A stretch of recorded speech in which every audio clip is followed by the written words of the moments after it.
బహుశా జిల్లాల వారీగా పర్యటన చేస్తూ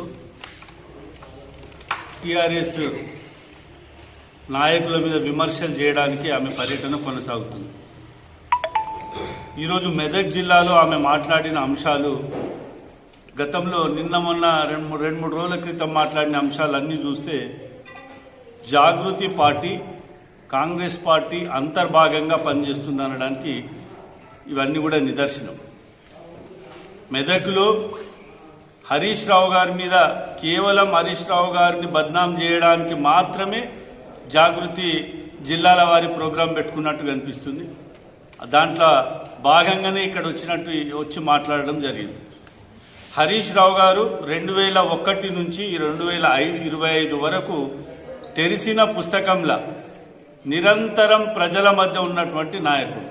అనేక మంది మేధావులు, కవులు, కళాకారులు ఎవరిని అడిగినా హరీష్ రావు యొక్క పనితనం, ఉద్యమ స్ఫూర్తి, ఉద్యమ నాయకుడి విధానం, ఆయన మంత్రిగా ఆయన చేసిన పనితనం అందరికీ తెలిసింది. ఈమె కొత్తగా చెప్పాల్సిన అవసరం లేదు. మరి కవిత గారు పెద్దసార్ బిడ్డ కాబట్టి ఇంకా ఘాటుగా విమర్శ చేయలేకపోతున్నాం. మరి ఆమె తెలుసుకొని మాట్లాడాల్సిన అవసరం ఉంది. అదేవిధంగా పద్మదేవేందర్ రెడ్డి గారి మీద కూడా మాట్లాడింది. ఇక్కడ మేము మేడం కవిత గారిని అడుగుతున్నాం, గత 5 సంవత్సరాలు ఉద్యమ నేతగా గెలిచినప్పటికీ మంత్రి పదవి లేకున్నా పార్టీకి కట్టుబడి పెద్దసార్ మాటకు కట్టుబడి ఆమె పనిచేయడం జరిగింది.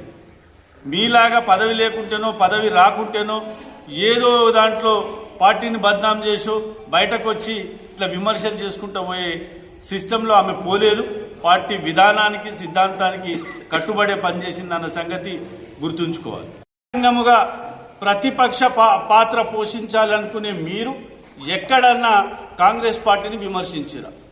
స్థానికంగా కూడా మరి ఎన్నికలు జరిగినప్పుడు ఇక్కడ ఒక కంపెనీలు తెస్తాం, నిరుద్యోగులకు ఉపాధి చూపిస్తాం, ఉద్యోగాలు ఇస్తాం, అనేక రకాలుగా చెప్పి ఇక్కడ గెలిచారు. ఇక్కడ గెలిచిన నాయకుల మీద ఎక్కడ మాట్లాడలే, కానీ ఓడిన నాయకుల మీదనే మీరు మాట్లాడుతున్నారు. అంటే కాంగ్రెస్ పార్టీ అంతర్భాగంగా మీరు మాట్లాడుతున్నారు అనడానికి మరి నిదర్శనం. కవిత గారికి ఇంకా మేము చాలా సందర్భాల్లో ఆమె ఇక్కడ మెదక్ వచ్చినప్పుడు బహుశా 1 సంవత్సరం క్రితం మేము క్రిస్మస్కు మెదక్ వచ్చింది. మెదక్ వచ్చినప్పుడు మేము కూడా ఆమెను రిసీవ్ చేసుకున్నాం. ఇక్కడే ఆమె ప్రెస్ మీట్ పెట్టింది.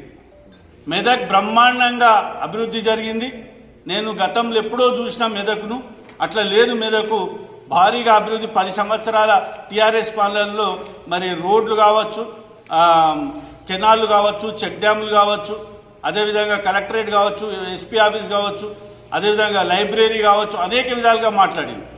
కానీ ఎక్కడ కూడా అప్పుడు అభివృద్ధి అయిందని చెప్పిన ఇదే కవిత గారు మీరు పార్టీలకు వెళ్ళి పోవంగానే నేను మెదక్ ఏదో అద్భుతమైంది అనుకున్నా, కానీ ఇట్లుందా మెదకు అదే అంటే ఈమె 10 సంవత్సరాలుగా మెదక్కు రానట్టు, 10 సంవత్సరాలుగా మెదక్ అంటే తెలియనట్టు, నేను ఏదో అమెరికాలో ఉండే మెదక్ గురించి విన్నా, ఇక్కడ ఇట్లుంది అని చెప్పినట్టు మాట్లాడడం అనేది దురదృష్టకరం.